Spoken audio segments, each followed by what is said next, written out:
ਪੁਰਨੀ ਹਰਜੋਤ ਸਿੰਘ ਜੀ ਸਵਾਗਤ ਹੈ। ਸਤਿ ਸ਼੍ਰੀ ਅਕਾਲ। ਸਤਿ ਸ਼੍ਰੀ ਅਕਾਲ, ਧੰਨਵਾਦ ਜੀ ਆਇਆਂ ਨੂੰ। ਪੰਜਾਬੀ ਰੇਡੀਓ ਯੂਐਸਏ ਦੇ ਜਿੰਨੇ ਵੀ ਸਰੋਤੇ ਸਾਡੇ ਸਾਰੇ ਹੀ AM ਸਟੇਸ਼ਨ FM ਸਟੇਸ਼ਨ ਘਰਾਂ ਦੇ ਵਿੱਚ ਰੇਡੀਓ ਸੈਟਸ ਦੇ ਰਾਹੀਂ ਟੈਲੀਫੋਨ ਦੇ ਰਾਹੀਂ ਫੇਸਬੁੱਕ YouTube ਤੇ ਲਾਈਵ ਦੇਖ ਰਹੇ ਹੋ ਸੁਣ ਰਹੇ ਹੋ ਸਾਰਿਆਂ ਨੂੰ ਜੀ ਆਇਆਂ ਨੂੰ ਤੇ ਬਹੁਤ ਹੀ ਪਿਆਰ ਤੇ ਸਤਿਕਾਰ ਭਰੀ ਸਤਿ ਸ਼੍ਰੀ ਅਕਾਲ। ਸਰੋਤਿਓ, ਅੱਜ ਮਈ ਦੀ 19 ਤਰੀਕ ਆ, ਦਿਨ ਵੀਰਵਾਰ ਆ। ਤੁਹਾਡੇ ਲਈ ਅਪਡੇਟ ਕੈਲੀਫੋਰਨੀਆ ਪ੍ਰੋਗਰਾਮ ਲੈ ਕੇ ਹਾਜ਼ਰ ਹੋਏ ਆ। ਸਾਡੇ ਅੱਜ ਦੇ ਪ੍ਰੋਗਰਾਮ ਦੇ ਸਪਾਂਸਰ ਨੇ ਖਾਲਸਾ ਇੰਸ਼ੋਰੈਂਸ ਏਜੰਸੀ, ਜਿਨ੍ਹਾਂ ਦੇ ਕੋਲੋਂ ਤੁਸੀਂ ਹਰ ਇੱਕ ਤਰੀਕੇ ਦੀ ਇੰਸ਼ੋਰੈਂਸ ਕਰਵਾ ਸਕਦੇ ਹੋ। ਇੰਸ਼ੋਰੈਂਸ ਬਾਰੇ ਪਤਾ ਕਰਨ ਲਈ ਕਾਲ 408 272 2500।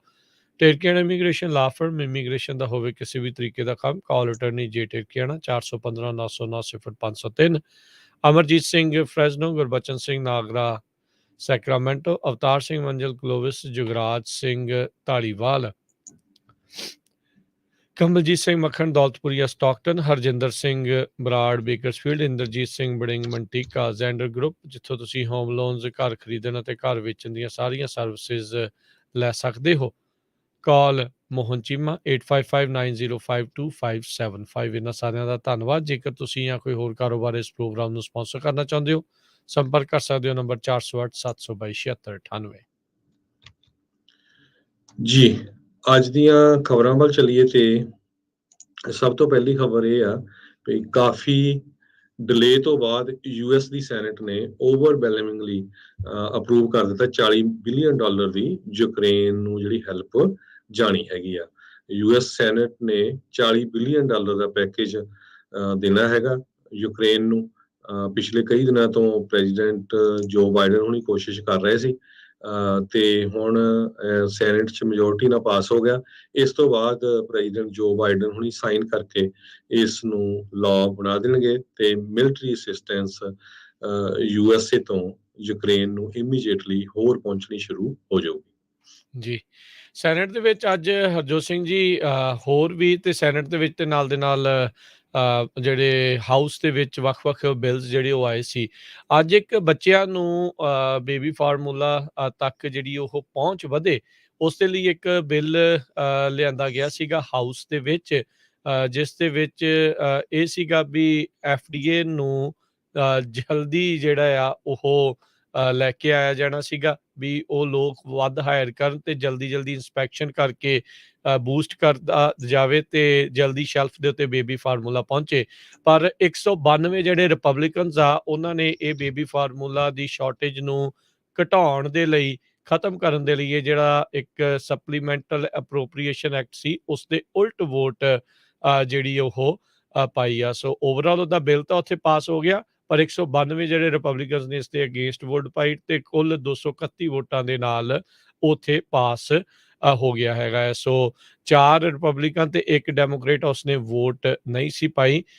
ਸੋ 12 ਰਿਪਬਲਿਕਨਸ ਨੇ ਹੀ ਜਿਹੜੀ ਇਸ ਦੇ ਹੱਕ ਦੇ ਵਿੱਚ ਵੋਟ ਪਾਈ ਸੀਗੀ। ਸੋ ਕੱਲ ਜਿਹੜਾ ਹਰਜੋਤ ਸਿੰਘ ਜੀ ਆਲਰੇਡੀ ਜਿਹੜੇ ਰਾਸ਼ਟਰਪਤੀ ਬਾਈਡਨ ਆ, ਉਹਨਾਂ ਨੇ ਡਿਫੈਂਸ ਪ੍ਰੋਡਕਸ਼ਨ ਐਕਟ ਆ ਉਸ ਨੂੰ ਇਨਵੋਕ ਕੀਤਾ ਹੈ ਤਾਂ ਜੋ ਜਿਹੜਾ ਇਨਫੈਂਟ ਫਾਰਮੂਲਾ ਆ ਉਸ ਦੀ ਪ੍ਰੋਡਕਸ਼ਨ ਆ ਉਸ ਦੇ ਵਿੱਚ ਤੇਜ਼ੀ ਲਿਆਂਦੀ ਜਾਵੇ ਤੇ ਨਾਲ ਦੇ ਨਾਲ ਉਹਨਾਂ ਫਲਾਈਟਸ ਨੂੰ ਵੀ ਆਥੋਰਾਈਜ਼ ਕਰ ਦਿੱਤਾ ਆ ਜਿਸ ਦੇ ਨਾਲ ਬਾਹਰਲੇ ਮੁਲਕਾਂ ਤੋਂ ਬੇਬੀ ਫਾਰਮੂਲਾ ਇੰਪੋਰਟ ਕਰਕੇ ਲਿਆਂਦਾ ਜਾ ਸਕੇ।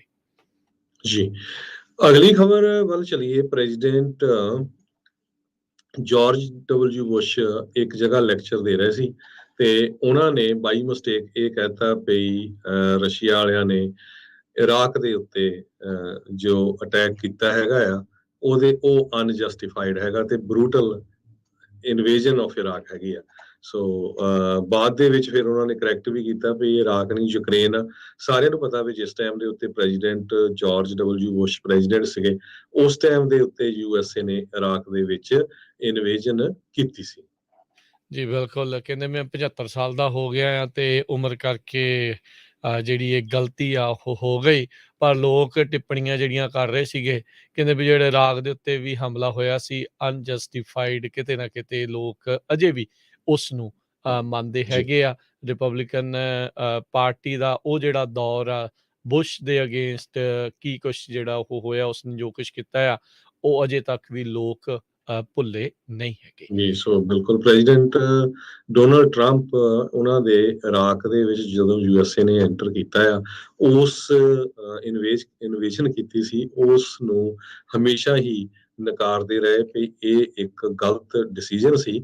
ਇਸੇ ਤਰ੍ਹਾਂ ਅੱਜ ਰਹਿ ਚੁੱਕੇ ਰਿਪਰੈਜ਼ੈਂਟੇਟਿਵ ਜੋ ਵਾਲਸ਼, ਜਿਹੜੇ ਇੱਕ ਟਾਈਮ ਦੇ ਉੱਤੇ ਰਿਪਬਲਿਕਨ ਨੋਮੀਨੇਸ਼ਨ ਫॉर ਪ੍ਰੈਜ਼ੀਡੈਂਟ ਲਈ ਰਨ ਕੀਤੇ ਸੀ ਸਨ 2020 ਦੇ ਵਿੱਚ, ਉਹਨਾਂ ਨੇ ਇਸ ਕਲਿੱਪ ਦੇ ਉੱਤੇ ਇਹ ਕਿਹਾ, ਜੋ ਸੋਸ਼ਲ ਮੀਡੀਆ ਤੇ ਬੜੀ ਵਾਇਰਲ ਹੋ ਰਹੀ ਆ, ਕਹਿੰਦੇ ਭਈ ਇਹ ਜਾਰਜ ਡਬਲਯੂ ਬੁਸ਼ ਠੀਕ ਆ, ਉਹਨਾਂ ਨੇ ਗਲਤ ਬੋਲੇ ਆ, ਪਰ ਉਹ ਜਦੋਂ ਐਂਟਰ ਕੀਤੇ ਸੀ ਇਰਾਕ 'ਚ, ਇਹ ਉਹਨਾਂ ਦੀ ਗਲਤੀ ਸੀ। ਜਿਸ ਤਰ੍ਹਾਂ ਹੁਣ ਪੁਟਨ ਦੀ ਯੂਕਰੇਨ ਦੇ ਵਿੱਚ ਇਨਵੇਜਨ ਦੀ ਗਲਤੀ ਹੈਗੀ ਆ। ਜੀ, ਸਿਰਫ ਓਕਲੈਂਡ ਦੀ ਇੱਕ I think Harjot Singh ji representative ਸੀ, ਜਿਸ ਨੇ ਉਸ ਟਾਈਮ ਦੇ ਉੱਤੇ ਸੌਰੀ ਜਿਹੜੇ ਅਫਗਾਨਿਸਤਾਨ ਦੇ ਵਿੱਚ ਉਹਨਾਂ ਵਾਰ ਦੇ ਅਗੇਂਸਟ ਜਿਹੜੀ ਉਹ ਵੋਟ ਪਾਈ ਸੀ, ਜਿਹੜੀ ਬਾਰਡਰ ਵਾਲੀ, ਨਾਟ ਇਰਾਕ, ਅਫਗਾਨਿਸਤਾਨ ਦੀ ਵਾਰ ਦੇ ਅਗੇਂਸਟ ਉਦੋਂ ਵੋਟ ਪਾਈ ਸੀਗੀ, ਜਿਹੜਾ 9/11 ਤੋਂ ਬਾਅਦ ਦੇ ਵਿੱਚ ਅਫਗਾਨਿਸਤਾਨ ਦੇ ਉੱਤੇ ਹਮਲਾ ਕੀਤਾ ਗਿਆ ਸੀ। ਤੇ ਆਪਾਂ ਨੂੰ ਪਤਾ ਆ ਵੀ ਪਿਛਲਾ ਸਾਲ ਜਦੋਂ ਅਫਗਾਨਿਸਤਾਨ ਤੋਂ ਅਮਰੀਕੀ ਫੌਜਾਂ ਨਿਕਲੀਆਂ ਆ, ਉੱਥੇ ਕੀ ਕੁਛ ਵਾਪਰਿਆ। ਜੀ ਅਗਲੀ ਬਿਲਕੁਲ ਜਿਹੜੀ ਹਰਜੋਤ ਸਿੰਘ ਜੀ ਗੱਲ ਕਰਦੇ ਜਾਈਏ, ਅੱਜ ਜਦ ਸ਼ੁਰੂਆਤ ਹੋਈ ਤਾਂ ਲੱਗਾ ਵੀ ਸ਼ਾਇਦ ਸਟਾਕ ਮਾਰਕੀਟ ਥੋੜੀ ਬਹੁਤੀ ਰਿਕਵਰ ਜਿਹੜੀ ਉਹ ਕਰ ਲੂਗੀ। ਬੀਅਰ ਮਾਰਕੀਟ ਸੌਰੀ ਜਿਹੜੇ ਉਸ ਨੂੰ ਆਖਿਆ ਜਾਂਦਾ ਆ ਜਦੋਂ ਸਟਾਕ ਕਾਫੀ ਜ਼ਿਆਦਾ ਜਿਹੜੇ ਉਹ ਡਿੱਗਣੇ ਸ਼ੁਰੂ ਹੋ ਹੋ ਜਾਂਦੇ ਜਾਂਦੇ ਆ ਨੇ। ਸੋ ਜੀ। ਇੱਕ ਟਾਈਮ ਤੇ ਲੱਗਾ ਵੀ ਸ਼ਾਇਦ ਬੇਅਰ ਮਾਰਕੀਟ ਤੱਕ ਇਹ ਨਹੀਂ ਪਹੁੰਚੂਗੀ, ਪਰ ਸਥਿਤੀ ਜਿਹੜੀ ਹੈ eventually bye the end of day ਮਾੜੀ ਹੀ ਰਹੀ, ਤੇ ਸੈਲ ਆਫ ਜਿਹੜਾ ਆ ਉਹ ਲਗਾਤਾਰ ਚੱਲਦਾ ਰਿਹਾ, ਤੇ ਟੈਕ ਸਟਾਕ ਆ ਉਹ ਅੱਜ ਫੇਰ ਥੱਲੇ ਨੂੰ ਜਿਹੜੇ ਉਹ ਗਏ ਹੈਗੇ ਆ। ਸੋ ਅੱਜ ਸਿਸਕੋ ਨੇ 17% ਸਟਾਕ ਲੂਜ਼ ਕੀਤਾ, 17% ਵੈਲਿਊ ਜਿਹੜੀ ਉਹ ਲੂਜ਼ ਕਰ ਦਿੱਤੀ, ਕਿਉਂਕਿ ਉਹਨਾਂ ਦੀ ਵੀ ਇਹੀ ਕੁਆਟਰਲੀ ਰਿਪੋਰਟ ਆਈ ਆ ਵੀ ਘਾਟਾ ਜਿਹੜਾ ਆ ਉਹ ਪੈ ਗਿਆ ਹੈਗਾ ਆ। ਸੋ S&P, ਡਾਓ ਜੋਨ, ਨੈਸਡੈਕ ਤਿੰਨੇ ਹੀ ਅੱਜ ਫੇਰ ਨੈਗੇਟਿਵ ਦੇ ਵਿੱਚ ਹੀ ਗਏ ਹੈਗੇ ਆ। ਜੀ ਬਿਲਕੁਲ ਇਸੇ ਤਰ੍ਹਾਂ ਵਾਲਟਨ ਫੈਮਿਲੀ, ਜਿਹੜੀ ਕਿ ਵਾਲਮਾਰਟ ਨੂੰ ਓਨ ਕਰਦੀ ਹੈਗੀ ਆ, ਉਹਨਾਂ ਨੇ $34 ਬਿਲੀਅਨ 2 ਦਿਨਾਂ ਦੇ ਵਿੱਚ ਲੂਜ਼ ਕੀਤਾ ਹੈਗਾ। ਕਹਿੰਦੇ 35 ਸਾਲਾਂ ਬਾਅਦ ਇੰਨਾ ਜ਼ਿਆਦਾ ਘਾਟਾ ਵਾਲਟਨ ਫੈਮਿਲੀ ਨੂੰ ਪਿਆ ਹੈਗਾ, $33.7 ਬਿਲੀਅਨ ਸਿਰਫ 2 ਦਿਨਾਂ ਦੇ ਵਿੱਚ। ਸੋ ਇਸੇ ਤਰ੍ਹਾਂ ਟਾਰਗੇਟ ਨੇ ਵੀ ਬਹੁਤ ਜ਼ਿਆਦਾ ਮਨੀ ਆ ਉਹ ਲੂਜ਼ ਕੀਤਾ ਹੈਗਾ। ਤੇ ਇਸੇ ਤਰ੍ਹਾਂ ਖਬਰ ਵੱਲ ਚੱਲੀਏ, ਜੇ ਰੀਅਲ ਸਟੇਟ ਦੀ ਗੱਲ ਕਰਦੇ ਜਾਈਏ, ਬਹੁਤ ਸਾਰੀਆਂ ਖਬਰਾਂ ਆ ਰਹੀਆਂ ਵੀ ਰੀਅਲ ਸਟੇਟ ਤੇ ਵੀ ਬਹੁਤ ਫਰਕ ਪਊਗਾ, ਕਈ ਕਹਿ ਰਹੇ ਨਹੀਂ ਫਰਕ ਪਊਗਾ।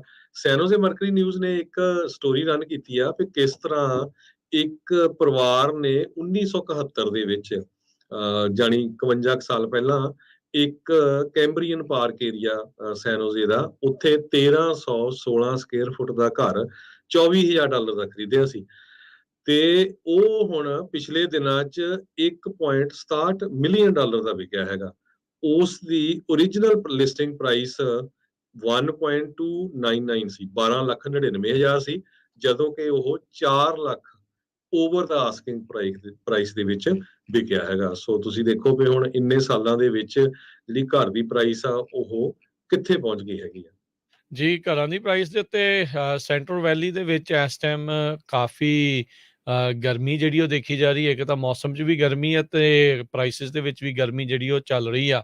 ਫਰੈਜ਼ਨੋ ਸਿਟੀ ਕਾਲਜ ਦੇ ਲਾਗੇ ਜਿਹੜਾ ਹਰਜੋਤ ਸਿੰਘ ਜੀ 2200 ਸਕੁਅਰ ਫੁੱਟ ਦਾ ਇੱਕ ਘਰ ਆ, 5.5 ਲੱਖ ਦਾ ਜਿਹੜਾ ਕਹਿੰਦੇ ਆ ਉਹ ਲਿਸਟ ਕੀਤਾ ਗਿਆ। ਸੋ ਕਹਿੰਦੇ ਵੀ ਓਵਰਆਲ ਰੀਅਲ estate ਫੋਰਕਾਸਟ ਫਰੈਜ਼ਨੋ ਇਲਾਕੇ ਦੇ ਵਿੱਚ ਇਰਦ ਗਿਰਦ ਉਹ ਕਾਫੀ ਤਿੱਖੀ ਜਿਹੜੀ ਉਹ ਨਜ਼ਰ ਆ ਰਹੀ ਹੈਗੀ ਆ। ਕਹਿੰਦੇ ਵੀ ਫਰੈਜ਼ਨੋ ਦੀ ਮੀਡੀਅਨ ਪ੍ਰਾਈਸ ਘਰ ਦੀ ਜਿਹੜੇ ਇੱਥੋਂ ਦੇ ਐਸੋਸੀਏਸ਼ਨ ਹੈਗੀ ਰਿਐਲਿਟਰਸ ਦੀ, ਉਹ ਕਹਿੰਦੇ ਆ ਵੀ 4,28,000 ਦੱਸੀ ਜਾ ਰਹੀ ਹੈ, ਤੇ ਉਧਰ ਕਲੋਵਿਸ ਦੇ ਵਿੱਚ ਨਾਲ ਦਾ ਜਿਹੜਾ ਸ਼ਹਿਰ ਆ ਉੱਥੇ 5,66,000 ਜਿਹੜੀ ਉਹ ਦੱਸੀ ਜਾ ਰਹੀ ਆ। ਪਰ ਇਹਨਾਂ ਦੇ ਜਿਹੜੇ ਪ੍ਰੈਜ਼ੀਡੈਂਟ ਇਲੈਕਟ ਬ੍ਰਾਇਨ ਡੋਮਿੰਗਸ, ਉਹਨਾਂ ਨੇ ਕਿਹਾ ਵੀ ਲੱਗ ਇਹੀ ਰਿਹਾ ਆ ਵੀ ਆਪਾਂ ਨੂੰ ਹਾਊਸਿੰਗ ਦੀ ਸਟੇਬਲ ਮਾਰਕੀਟ ਵੱਲ ਨੂੰ ਹੌਲੀ ਹੌਲੀ ਆਪਾਂ ਵੱਧ ਰਹੇ ਹੈਗੇ ਆ। ਸੋ ਕਹਿੰਦੇ ਵੀ ਐਪਰੀਸੀਏਸ਼ਨ ਸਟੈਂਡ ਪੁਆਇੰਟ ਤੋਂ ਦੇਖਿਆ ਜਾਵੇ ਵੀ ਕਹਿੰਦੇ ਵੀ ਹੌਲੀ ਹੌਲੀ ਇਹ ਹੁਣ ਕੂਲ ਡਾਊਨ ਹੋ ਰਹੀ ਹੈਗੀ ਆ।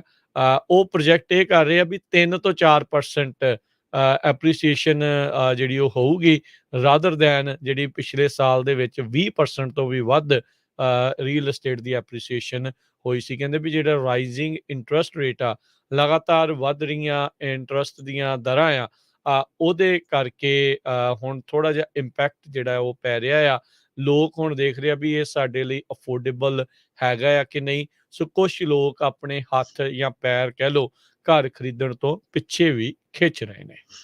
ਅਗਲੀ ਖਬਰ ਵੱਲ ਚਲੀਏ। ਆਪਾਂ ਵੀ ਪੰਜਾਬੀ ਰੇਡੀਓ ਯੂਐਸਏ ਵੱਲੋਂ ਸਾਡੀ ਹਮੇਸ਼ਾ ਹੀ ਇਹ ਕੋਸ਼ਿਸ਼ ਹੁੰਦੀ ਆ ਵੀ ਆਪਣਾ ਕੋਈ ਨਾ ਕੋਈ ਪੰਜਾਬੀ ਮੂਲ ਦਾ, ਭਾਰਤੀ ਮੂਲ ਦਾ ਕੋਈ ਵੀ ਬੰਦਾ, ਕੋਈ ਵੀ ਪਰਸਨ ਜਾਂ ਲੇਡੀ ਉਹ ਇੱਥੇ ਦੀ ਪੋਲਿਟਿਕਸ ਵਿੱਚ ਆਵੇ ਤੇ ਅੱਗੇ ਵਧੇ।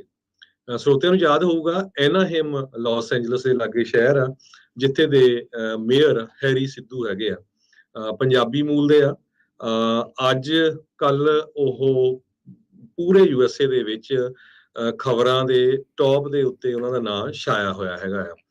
ਐਨਾਹਿਮ ਦੀ ਪੂਰੀ ਜਿਹੜੀ ਸਿਟੀ ਕੌਂਸਲ ਆ, ਉਹਨਾਂ ਨੇ ਹੈਰੀ ਸਿੱਧੂ ਹੁਣਾਂ ਦਾ ਅਸਤੀਫਾ ਮੰਗ ਲਿਆ ਹੈਗਾ। ਜੀ ਕਾਰਨ ਕੀ ਹੋਇਆ ਵੀ FBI ਨੇ ਕਰਪਸ਼ਨ ਪ੍ਰੋਬ ਉਹਨਾਂ ਦੇ ਅਗੇਂਸਟ ਸ਼ੁਰੂ ਕੀਤੀ ਆ। ਐਨਾਹਿਮ ਸ਼ਹਿਰ ਦੇ ਵਿੱਚ ਐਂਜਲ ਸਟੇਡੀਅਮ ਹੈਗਾ ਤੇ ਉਹ ਐਂਜਲ ਸਟੇਡੀਅਮ ਨੂੰ ਇੱਕ ਤਰ੍ਹਾਂ ਦੇ ਨਾਲ ਵੇਚਣ ਦੇ ਲਈ ਉਹਨਾਂ ਦੇ ਇੱਕ ਓਨਰ ਆਰਟੇ ਮੋਰੀਨੋ ਉਹਦੇ ਨਾਲ ਗੱਲਬਾਤ ਕਰ ਰਹੇ ਸੀ। ਤੇ ਜਦੋਂ ਇਸ ਸੰਬੰਧ ਚ ਗੱਲ ਕਰ ਰਹੇ ਸੀ ਤੇ ਇੱਕ ਅੰਡਰ ਕਵਰ ਕੋਈ ਵੀ ਬੰਦਾ ਹੋਊਗਾ ਜਿਸ ਨੇ ਉਹਨਾਂ ਦੀ ਸਾਰੀ ਇਹ ਰਿਕਾਰਡ ਕੀਤੀ। ਉਹਦੇ ਵਿੱਚ ਉਹਨਾਂ ਨੇ $1 ਮਿਲੀਅਨ ਆਪਣੇ ਲਈ ਮੰਗਿਆ ਤਾਂ ਕਿ ਵੀ ਮੇਰੀ ਇਲੈਕਸ਼ਨ ਦੇ ਲਈ ਵਰਤਿਆ ਜਾ ਸਕੇ। ਦੇਖ ਲਓ। ਸੋ ਬਾਅਦ ਦੇ ਵਿੱਚ FBI ਨੇ ਉਹ ਕੇਸ ਕਰ ਦਿੱਤਾ ਤੇ ਉਹਨਾਂ ਦੇ ਵਾਰੰਟ ਜਿਹੜੇ ਆ ਜੱਜ ਤੋਂ ਲਏ ਹੈਗੇ ਆ। ਤੇ ਹੁਣ ਐਨਾਹਿਮ ਦੀ ਸਿਟੀ ਕੌਂਸਲ ਉਹ ਸਾਰੀ ਇਹ ਕਹਿ ਰਹੀ ਆ ਵੀ ਇਸ ਮੇਅਰ ਨੂੰ ਰਿਜ਼ਾਈਨ ਕਰਨਾ ਚਾਹੀਦਾ।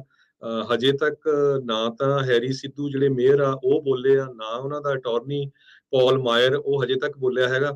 ਪਰ ਕੋਰਟ ਨੇ ਇਸ ਟੀਮ ਨੇ ਜਿਹੜਾ ਇਹ ਸਟੇਡੀਅਮ ਲੈਣਾ ਸੀ ਉਸ ਦੇ ਖਰੀਦਣ ਦੇ ਉੱਤੇ ਸਟਾਪ ਲਾ ਦਿੱਤਾ ਹੈਗਾ। ਕੈਲੀਫੋਰਨੀਆ ਦੇ ਅਟਾਰਨੀ ਜਨਰਲ ਵੀ ਇਸ ਦੇ ਵਿੱਚ ਸਰਗਰਮ ਹੋਇਆ। ਉਹਨਾਂ ਨੇ ਰੌਬ ਬੌਂਟਾ ਨੇ 60 ਦਿਨਾਂ ਦੀ ਰੋਕ ਇਸ ਲੈਂਡ ਸੇਲ ਦੇ ਵਿੱਚ, ਐਂਜਲ ਸਟੇਡੀਅਮ ਲੈਂਡ ਸੇਲ ਦੇ ਵਿੱਚ ਉਸ ਦੇ ਉੱਤੇ ਰੋਕ ਲਗਾ ਦਿੱਤੀ ਹੈਗੀ ਆ। ਸੋ ਜਿਹੜੇ ਫੈਡਰਲ ਏਜੰਟਸ ਆ ਉਹ ਇਹ ਦਾਅਵਾ ਕਰ ਰਹੇ ਆ ਕਥਿਤ ਤੌਰ ਦੇ ਉੱਤੇ ਵੀ ਜਿਹੜਾ ਐਨਾਹਾਈਮ ਮੇਅਰ ਹੈਰੀ ਸਿੱਧੂ ਆ ਉਸ ਦੇ ਉੱਤੇ ਪਬਲਿਕ ਕਰਪਸ਼ਨ ਦੇ ਜਿਹੜੇ ਚਾਰਜਿਸ ਆ। ਇਸ ਤੋਂ ਪਹਿਲਾਂ ਐਨਾਹਾਈਮ ਸਿਟੀ ਕੌਂਸਲ ਦੇ ਉੱਤੇ ਵੀ ਜਿਹੜਾ ਹੈਰੀ ਸਿੱਧੂ ਆ ਉਹ ਰਿਹਾ 2014 ਤੋਂ 2012 ਤੱਕ। ਕਹਿੰਦੇ ਵੀ ਉਹਨਾਂ ਦੇ ਇਰਦ ਗਿਰਦ ਹੀ ਨਜ਼ਦੀਕ ਜਿਹੜੇ ਆ ਉਹੀ ਫੈਡਰਲ ਇਨਫੋਰਮੈਂਟ ਜਿਹੜੇ ਬਣੇ ਤੇ ਉਹਨਾਂ ਦੇ ਐਫੀਡੇਵਿਟ ਦੇ ਮੁਤਾਬਕ ਹੀ ਇਹ ਜਿਹੜਾ ਦਾਅਵਾ ਇਸ ਟਾਈਮ ਕੀਤਾ ਜਾ ਰਿਹਾ ਆ ਵੀ ਹੈਰੀ ਸਿੱਧੂ ਹੁਣਾਂ ਨੇ $1 ਮਿਲੀਅਨ ਦੀ ਰਿਸ਼ਵਤ ਇੱਕ ਹਿਸਾਬ ਦੇ ਨਾਲ ਮੰਗੀ ਆ ਇਸ ਸੇਲ ਨੂੰ ਗੋ ਹੈਡ ਕਰਨ ਦੇ ਲਈ। ਤੇ ਹੁਣ ਬਾਕੀ ਦੀ ਸਿਟੀ ਕੌਂਸਲ ਨੇ ਇਹਨਾਂ ਦਾ ਅਸਤੀਫਾ ਜਿਹੜਾ ਆ ਉਹ ਮੰਗ ਲਿਆ ਹੈ। ਸੋ FBI ਵੀ ਇਨਵੋਲਵ ਆ, ਲੋਕਲ ਲਾ ਐਨਫੋਰਸਮੈਂਟ, ਹੋਰ ਸਾਰਾ ਕੁਛ ਤੇ ਬਦਨਾਮੀ ਜਿਹੜੀ ਆ ਉਹ ਇਸ ਟਾਈਮ ਵੱਖਰੀ ਚੱਲ ਰਹੀ ਹੈਗੀ। ਸੋ ਇਹ ਨਹੀਂ ਪਤਾ ਵੀ ਇਹਨਾਂ ਦਾਅਵਿਆਂ ਦੇ ਵਿੱਚ ਕਿੰਨਾ ਕੁ ਸੱਚਾਈ ਜਿਹੜੀ ਹੈਗੀ ਆ, ਪਰ ਕਿਤੇ ਨਾ ਕਿਤੇ ਇੱਦਾਂ ਫਿਰ ਲੋਕ ਆਖਦੇ ਆ ਵੀ ਭਾਈ ਕਈ ਵਾਰੀ ਚੁੱਪੀ ਦੇ ਵਿੱਚ ਹਾਂ ਵੀ ਜਿਹੜੀ ਹੁੰਦੀ ਆ, ਪਰ ਆਪਾਂ ਨੂੰ ਇੰਤਜ਼ਾਰ ਇਸ ਚੀਜ਼ ਦੇ ਵਿੱਚ ਕਰਨਾ ਪਊਗਾ। ਹੈਰੀ ਸਿੱਧੂ ਹੁਣਾਂ ਦੇ ਇਹਨਾਂ ਕਥਿਤ ਜਿਹੜੇ ਇਸ ਟਾਈਮ ਦੋਸ਼ ਜਿਹੜੇ ਇਹਨਾਂ ਉੱਤੇ ਲੱਗ ਰਹੇ ਆ। ਸੋ ਇਹ ਲੰਮੇ ਚਿਰ ਤੋਂ ਐਨਾਹਾਈਮ ਦੇ ਵਿੱਚ ਰਹਿ ਰਹੇ ਆ। ਜਿੱਦਾਂ ਦੱਸਿਆ ਵੀ ਸਿਟੀ ਕੌਂਸਲ ਦੇ ਨਾਲ ਹੁਣ ਉੱਥੋਂ ਦੇ ਜਿਹੜੇ ਮੇਅਰ ਬਣੇ ਸੀ ਸੋ ਡਰੈਕਸਲ ਯੂਨੀਵਰਸਿਟੀ ਤੋਂ ਉੱਦਾਂ ਇਹ ਹੈਗੇ ਆ। 2018 ਤੋਂ ਇਹ ਉੱਥੋਂ ਦੇ ਮੇਅਰ ਦੀ ਭੂਮਿਕਾ ਦੇ ਵਿੱਚ ਕੰਮ ਕਰ ਰਹੇ ਆ। ਕੈਲੀਫੋਰਨੀਆ ਦੇ ਅਟਾਰਨੀ ਜਨਰਲ ਦੇ ਕੋਰਟ ਪੇਪਰਸ ਦੇ ਮੁਤਾਬਕ FBI ਨੇ ਜੋ ਸਰਚ ਵਾਰੰਟ ਲਏ ਹੈਗੇ ਆ ਉਹਦੇ ਵਿੱਚ ਉਹਨਾਂ ਨੇ ਐਫੀਡੇਵਿਟ ਜੋ ਲਾਏ ਹੈਗੇ ਆ ਉਹਨਾਂ ਦੇ ਮੁਤਾਬਕ ਇਹ ਦੱਸਿਆ ਗਿਆ ਵੀ 2 ਕੌਨਫੀਡੈਂਸ਼ੀਅਲ ਇਨਫੋਰਮੈਂਟ ਦੀ ਇਨਫੋਰਮੇਸ਼ਨ ਉਹਨਾਂ ਦੇ ਕੋਲ ਆ, ਜਿਹਦੇ ਵਿੱਚੋਂ ਇੱਕ ਜਾਣੇ ਨੇ ਸੀਕ੍ਰੇਟਲੀ ਇਹ ਜੋ ਕਨਵਰਸੇਸ਼ਨ ਮੇਅਰ ਤੇ ਜੋ ਟੀਮ ਦੇ ਓਨਰ ਖਰੀਦਣ ਜਾ ਰਹੇ ਸੀ ਆਰਟੀ ਮਰੀਨੋ ਇਸ ਜਿਹੜਾ ਉੱਥੇ ਦਾ ਸਟੇਡੀਅਮ ਆ ਉਹਨਾਂ ਦੀ ਰਿਕਾਰਡਡ ਹੈਗੀ ਆ। ਸੋ ਇਹ ਜੇ ਸਹੀ ਖਬਰ ਆ ਤਾਂ ਬਿਲਕੁਲ ਮਾੜੀ ਆ, ਪਰ ਮੇਅਰ ਸਿੱਧੂ ਬੋਲ ਨਹੀਂ ਰਹੇ ਤੇ ਉਹਨਾਂ ਨੇ ਇੱਕ ਮੀਟਿੰਗ ਜਿਹੜੀ ਹੋਣੀ ਸੀ ਜੂਨ 7 ਦੀ, ਸੌਰੀ ਇੱਕ ਪਿਛਲੇ ਟਿਊਜ਼ਡੇ ਦੀ, ਉਸ ਮੀਟਿੰਗ ਦੇ ਵਿੱਚ ਹਿੱਸਾ ਨਹੀਂ ਲਿਆ ਤੇ ਉਹ ਕਹਿੰਦੇ ਅਨਐਕਸਕਿਊਜ਼ਡ ਐਬਸੈਂਸ ਹੈਗੀ ਆ ਤੇ ਇਹਨੂੰ ਕੰਸੀਡਰ ਕੀਤਾ ਜਾਊਗਾ ਵੇਕੈਂਟ ਤੇ ਅਗਲੀ ਮੀਟਿੰਗ ਜੂਨ 7 ਨੂੰ ਆ। ਹੁਣ ਦੇਖੋ ਵੀ ਉਸ ਮੀਟਿੰਗ ਦੇ ਵਿੱਚ ਜਿਹੜੀ ਸਿਟੀ ਕੌਂਸਲ ਦੀ ਆ ਉਹ ਹਾਜ਼ਰ ਹੁੰਦੇ ਆ ਕਿ ਨਹੀਂ। ਜੀ 320 ਮਿਲੀਅਨ ਦੇ ਵਿੱਚ ਉਦਾਂ ਹਰਜੋਤ ਸਿੰਘ ਜੀ ਇਹ ਪੂਰਾ ਸਟੇਡੀਅਮ ਨੂੰ ਵੇਚਣ ਦੀ ਡੀਲ ਜਿਹੜੀ ਉਹ ਬਣੀ ਸੀਗੀ, ਜਿਸ ਦੇ ਵਿੱਚ ਸਿਟੀ ਆਫ ਐਨਾਹਾਈਮ ਨੂੰ $150 ਮਿਲੀਅਨ ਕੈਸ਼ ਦੇ ਵਿੱਚ ਜਿਹੜਾ ਉਹ ਮਿਲਣਾ ਸੀਗਾ। ਕਿਉਂਕਿ ਇਸ ਸਟੇਡੀਅਮ ਨੂੰ ਸਬਸਿਡਾਈਜ਼ ਕੀਤਾ ਗਿਆ ਸੀ ਸਿਟੀ ਟੈਕਸ ਪੇਅਰਸ ਦੇ ਦੁਆਰਾ $170 ਮਿਲੀਅਨ ਤੱਕ। ਸੋ ਇਹ ਹੁਣ ਦੇਖੋ, ਇੱਥੇ ਅਫੋਰਡੇਬਲ ਹਾਊਸਿੰਗ ਯੂਨਿਟ ਜਿਹੜੇ ਉਹ ਬਣਨੇ ਸੀ ਤੇ 7 ਏਕੜ ਦਾ ਇੱਕ ਪਾਰਕ ਬਣਨਾ ਸੀ। 466 ਹਾਊਸਿੰਗ ਯੂਨਿਟ ਦੇ ਨਾਲ 46 ਮਿਲੀਅਨ ਦਾ 7 ਏਕੜ ਦਾ ਇੱਕ ਪਾਰਕ ਇਸ ਥਾਂ ਤੇ ਉੱਤੇ ਜਿਹੜਾ ਉਹ ਬਣਾਇਆ ਜਾਣਾ ਸੀਗਾ। ਪਰ ਸਿੱਧੂ ਸਾਹਿਬ ਨੇ ਵਿੱਚ ਮਿਲੀਅਨ 5 ਲੱਖ ਤੋਂ ਮਿਲੀਅਨ ਡਾਲਰ ਕਹਿੰਦੇ ਆ ਉਹ ਇੱਥੇ ਮੰਗ ਲਏ। ਸੋ ਜੀ ਇਹ ਜਿਹੜਾ ਵਿਵਾਦ ਆ ਇਸ ਟਾਈਮ ਭਖਿਆ ਪਿਆ ਆ। ਜੀ ਅਗਲੀ ਖਬਰ ਟੈਸਲਾ ਤੋਂ ਆ ਰਹੀ ਆ। ਕਹਿੰਦੇ ਵੀ ਟੈਸਲਾ ਦਾ CEO ਇਲੋਨ ਮਸਕ ਉਹ ਕੈਲੀਫੋਰਨੀਆ ਨੂੰ ਪਸੰਦ ਨਹੀਂ ਕਰਦਾ, ਤੇ ਜਦੋਂ ਪੈਂਡੇਮਿਕ ਦੇ ਦੌਰਾਨ ਅਲਾਮੀਡਾ ਕਾਉਂਟੀ ਨੇ ਟੈਸਲਾ ਵਾਲਿਆਂ ਨੂੰ ਕਿਹਾ ਸੀ ਵੀ ਭਾਈ ਆਪਣੀ ਵੀ ਫੈਕਟਰੀ ਥੋੜੇ ਚਿਰ ਲਈ ਬੰਦ ਕਰ ਲਓ, ਕਰੋਨਾ ਵਾਇਰਸ ਬਹੁਤ ਫੈਲੀ ਹੋਈ ਹੈ, ਕਿਉਂਕਿ ਅਲਾਮੀਡਾ ਕਾਉਂਟੀ 'ਚ ਬਹੁਤ ਜ਼ਿਆਦਾ ਕੇਸ ਸੀ। ਉਸ ਟਾਈਮ ਤੇ ਥ੍ਰੈਟ ਕਰਤਾ ਸੀ ਵੀ ਜੀ ਮੈਂ ਟੈਕਸਸ ਜਾਂ ਐਰੀਜ਼ੋਨਾ ਮੂਵ ਕਰ ਰਿਹਾ ਆ, ਬਲਕਿ ਲੇਟਰ ਔਨ ਉਹਨਾਂ ਨੇ ਕਈ ਆਫਿਸਸ ਆਪਣੇ ਮੂਵ ਵੀ ਕਰ ਲਏ। ਪਰ ਕਹਿੰਦੇ ਵੀ ਕੈਲੀਫੋਰਨੀਆ ਦੇ ਲੋਕਾਂ ਨੂੰ ਵੀ ਤੇ ਪੋਲੀਟੀਸ਼ੀਅਨਾਂ ਨੂੰ ਵੀ ਚੰਗਾ ਮੰਦਾ ਬੋਲਦੇ ਰਹਿੰਦੇ ਆ ਇਲੋਨ ਮਸਕ, ਪਰ ਟੈਸਲਾ ਦੀ ਕੈਲੀਫੋਰਨੀਆ ਦੇ ਵਿੱਚ 83% ਸੇਲ ਜਿਹੜੀ ਆ ਉਹ ਅਪ ਗਈ ਹੈਗੀ ਆ। ਇਹ ਜਿਹੜੀ ਨਵੀਂ ਖਬਰ ਆ ਗਈ ਹੈਗੀ ਆ। ਕਹਿੰਦੇ ਵੀ ਕੈਲੀਫੋਰਨੀਆ ਦੇ ਕੋਲ ਸਟਰੋਂਗ ਇਲੈਕਟ੍ਰਿਕ ਵਹੀਕਲ ਇਨਸੈਂਟਿਵਸ ਹੈਗੇ ਆ ਮੈਨੂਫੈਕਚਰਰਸ ਆਫ ਜਿਹੜੇ ਇਲੈਕਟ੍ਰਿਕ ਵਹੀਕਲਸ ਤੇ ਬਾਇਰਸ ਦੇ ਲਈ, ਜਿਹਦੇ ਕਰਕੇ ਲੋਕ ਜ਼ਿਆਦਾ ਇਲੈਕਟ੍ਰਿਕ ਵਹੀਕਲਸ ਖਰੀਦ ਰਹੇ ਹੈਗੇ ਆ। ਕੈਲੀਫੋਰਨੀਆ ਦੀਆਂ ਨਿਊ ਕਾਰ ਡੀਲਰਸ਼ਿਪ ਐਸੋਸੀਏਸ਼ਨ ਨੇ Q1 2022 ਦੀ ਜਿਹੜੀ ਰਿਪੋਰਟ ਰਿਲੀਜ਼ ਕੀਤੀ ਆ, ਉਹਦੇ ਵਿੱਚ ਇਹ ਉਹਨਾਂ ਨੇ ਦੱਸਿਆ ਵੀ ਟੈਸਲਾ ਦੀਆਂ ਡਿਲੀਵਰੀਜ਼ ਦੇ ਵਿੱਚ 83.7% ਵਾਧਾ ਹੋਇਆ। ਜੀ, ਗੱਡੀਆਂ ਦੀ ਗੱਲ ਕਰਦੇ ਜਾਈਏ, ਫੋਰਡ ਦੀਆਂ ਕੁਝ ਗੱਡੀਆਂ ਨੂੰ SUVs ਨੂੰ ਰੀਕਾਲ ਕੀਤਾ ਜਾ ਰਿਹਾ ਆ।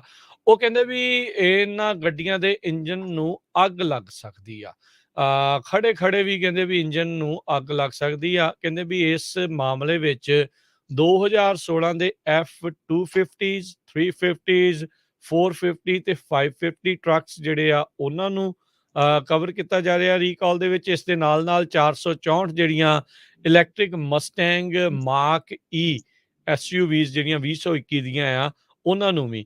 ਕੁੱਲ 3,10,000 ਹੈਵੀ ਡਿਊਟੀ ਟਰੱਕਸ ਜਿਹੜੇ ਆ ਉਹ ਵੀ ਰੀਕਾਲ ਹੋ ਰਹੇ ਆ। ਉਹਦੇ ਵਿੱਚ ਡਰਾਈਵਰ ਬੈਗ ਕਹਿੰਦੇ 에ਅਰ ਬੈਗ ਜਿਹੜਾ ਆ ਜੇ ਉਹ ਕ੍ਰੈਸ਼ ਹੁੰਦਾ ਤਾਂ ਉਹ ਇਨਫਲੇਟ ਨਹੀਂ ਹੋ ਸਕਦਾ, ਸ਼ਾਇਦ ਨਾ ਹੋਵੇ, ਇਹ ਇੱਕ ਖਤਰਾ ਆ। ਸੋ ਕਹਿੰਦੇ ਵੀ ਇੱਕ ਸੌਫਟਵੇਅਰ ਪ੍ਰੋਬਲਮ ਦੇ ਕਰਕੇ ਅਨਇੰਟੈਂਡਡ ਐਕਸਲਰੇਸ਼ਨ ਵੀ ਹੋ ਸਕਦੀ ਆ। ਸੋ ਦੇਖੋ ਵੀ 3-4 ਵੱਖੋ ਵੱਖਰੀਆਂ ਜਿਹੜੇ ਮਸਲੇ ਆ ਇਹਨਾਂ ਦੀਆਂ ਗੱਡੀਆਂ ਦੇ ਵਿੱਚ ਆਏ ਆ, ਜਿਸ ਕਰਕੇ ਇਹ ਰੀਕਾਲ ਕਰ ਰਹੇ ਆ। 3.5 ਲੱਖ ਗੱਡੀਆਂ ਫੋਰਡ ਦੀਆਂ ਜਿਹੜੀਆਂ ਆ ਉਹਨਾਂ ਨੂੰ ਡੀਲਰਸ਼ਿਪ ਦੇ ਵਿੱਚ ਰਿਪੇਅਰ ਦੇ ਲਈ ਘੱਲਿਆ ਜਾਊਗਾ ਇਹਨਾਂ 3 ਰੀਕਾਲਸ ਦੇ ਲਈ। ਤੇ ਇਹਨਾਂ ਨੇ ਕਿਹਾ ਵੀ ਭਾਈ ਕੁਛ 39,000 ਅਜਿਹੀਆਂ ਗੱਡੀਆਂ ਆ ਉਹ ਕਹਿੰਦੇ ਆ ਵੀ ਤੁਸੀਂ ਪਾਰਕਿੰਗ ਭਾਈ ਘਰੋਂ ਬਾਹਰ ਲਾਉਣੀ ਆ, ਅੰਦਰ ਨਹੀਂ ਜਿਹੜੀ ਉਹ ਲਾਉਣੀ, ਕਿਉਂਕਿ ਇੰਜਨ ਨੂੰ ਅੱਗ ਲੱਗ ਸਕਦੀ ਆ। ਸੋ ਫੋਰਡ ਨੇ ਜਿਹੜੇ ਸਰਕਾਰ ਨੂੰ ਦਿੱਤੇ ਡਾਕੂਮੈਂਟਸ ਜਿਹੜੇ ਪੋਸਟ ਕੀਤੇ ਗਏ ਸੀਗੇ ਉਸ ਦੇ ਬਾਰੇ ਇਹ ਦੱਸਿਆ ਆ। ਕਹਿੰਦੇ ਵੀ ਇਹ ਅੱਗ ਲੱਗਣ ਦਾ ਖਤਰਾ 2021 ਦੀਆਂ ਫੋਰਡ ਐਕਸਪੀਡੀਸ਼ਨ ਤੇ ਲਿੰਕਨ ਨੈਵੀਗੇਟਰ ਜਿਹੜੀਆਂ SUVs ਆ ਉਹਨਾਂ ਦੇ ਵਿੱਚ ਹੈਗਾ ਆ। ਸੋ ਇਹ ਜਿਨ੍ਹਾਂ ਦੇ ਕੋਲ ਇਹ ਗੱਡੀਆਂ ਆ 2021 ਦੀਆਂ ਫੋਰਡ ਐਕਸਪੀਡੀਸ਼ਨ ਤੇ ਲਿੰਕਨ ਨੈਵੀਗੇਟਰ SUVs, ਉਹ ਕਹਿੰਦੇ ਵੀ ਘਰੋਂ ਬਾਹਰ ਹੀ ਪਲੀਜ਼ ਤੁਸੀਂ ਪਾਰਕ ਕਰਿਓ, ਇੰਜਨ ਨੂੰ ਕਿਤੇ ਅੱਗ ਨਾ ਲੱਗ ਜਾਏ। ਜੀ, ਸੋ ਬਿਲਕੁਲ ਸਟਾਕ ਮਾਰਕੀਟ ਦੀ ਗੱਲ ਆਪਾਂ ਪਹਿਲਾਂ ਵੀ ਕੀਤੀ ਆ। ਕਹਿੰਦੇ ਵੀ 2022 ਦੀ ਜਿਹੜੀ ਸਟਾਕ ਮਾਰਕੀਟ ਦਾ ਮੈਲਟਡਾਊਨ ਚੱਲ ਰਿਹਾ, ਇਹ ਲੱਗਦਾ ਨਹੀਂ ਓਵਰ ਹੋਊਗਾ। ਅੱਜ ਫੇਰ ਸਟਾਕ ਥੱਲੇ ਡਿਗੇ ਹੈਗੇ ਆ, ਜਿਸ ਤਰ੍ਹਾਂ ਤੁਸੀਂ ਦੱਸਿਆ ਹੀ ਆ ਵੀ ਡਾਓ ਜੋਨ ਇੰਡਸਟਰੀਅਲ 235 ਪੁਆਇੰਟ ਦੇ ਕਰੀਬ ਡਾਊਨ ਗਿਆ ਹੈਗਾ। ਜੀ ਬਿਲਕੁਲ। ਸੋ ਅੱਜ 337 ਪੁਆਇੰਟ ਕੁੱਲ ਡਾਓ ਜੋਨ ਡਿੱਗ ਕੇ 31,253 ਤੇ ਬੰਦ ਹੋਇਆ, 0.5% ਡਿੱਗਾ ਹੈ। 0.5% S&P ਡਿੱਗੀ ਤੇ 23 ਪੁਆਇੰਟ ਗਿਰ ਕੇ 3901 ਤੇ ਬੰਦ ਹੋਈ। ਨੈਸਡੈਕ 30 ਪੁਆਇੰਟ ਡਿੱਗੀ, 11,388 ਦੇ ਉੱਤੇ ਬੰਦ ਹੋਈ। ਸੋਨੇ ਦਾ ਭਾਅ $1,839 ਪ੍ਰਤੀ ਆਉਂਸ। ਕੱਚੇ ਤੇਲ ਦੀ ਕੀਮਤ $111 ਪ੍ਰਤੀ ਬੈਰਲ ਜਿਹੜੀ ਉਹ ਰਹੀ ਆ। US ਦੀ 10 ਈਅਰ ਯੀਲਡ 2.85% ਤੇ ਕ੍ਰਿਪਟੋ ਕਰੰਸੀਜ਼ ਜਿਹੜੀਆਂ ਉਹ $30,213 ਦੇ ਬਰਾਬਰ ਚੱਲੀ। ਇੱਕ $1 ਦੀ ਕੀਮਤ ਇੰਡੀਆ ਦੇ 77 ਰੁਪਏ ਤੇ 42 ਪੈਸੇ ਦੇ ਬਰਾਬਰ ਰਹੀ ਆ। ਇੱਕ $1 ਦੀ ਕੀਮਤ ਕੈਨੇਡਾ ਦੇ $1 ਤੇ 28 ਸੈਂਟ ਦੇ ਬਰਾਬਰ ਰਹੀ ਆ। ਇੱਥੇ ਹੀ ਸਾਡੇ ਅੱਜ ਦੇ ਪ੍ਰੋਗਰਾਮ ਦੀ ਸਮਾਪਤੀ ਆ। ਮੇਰੇ ਰਾਜਕਰਮਵੀਰ ਸਿੰਘ ਵੱਲੋਂ ਤੇ ਹਰਜੋਤ ਸਿੰਘ ਵੱਲੋਂ ਤੁਹਾਨੂੰ ਸਭ ਨੂੰ ਪਿਆਰ ਭਰੀ ਸਤਿ ਸ੍ਰੀ ਅਕਾਲ। ਸੁਣਦੇ ਰਹੋ ਪੰਜਾਬੀ ਰੇਡੀਓ ਯੂਐਸਏ। USA।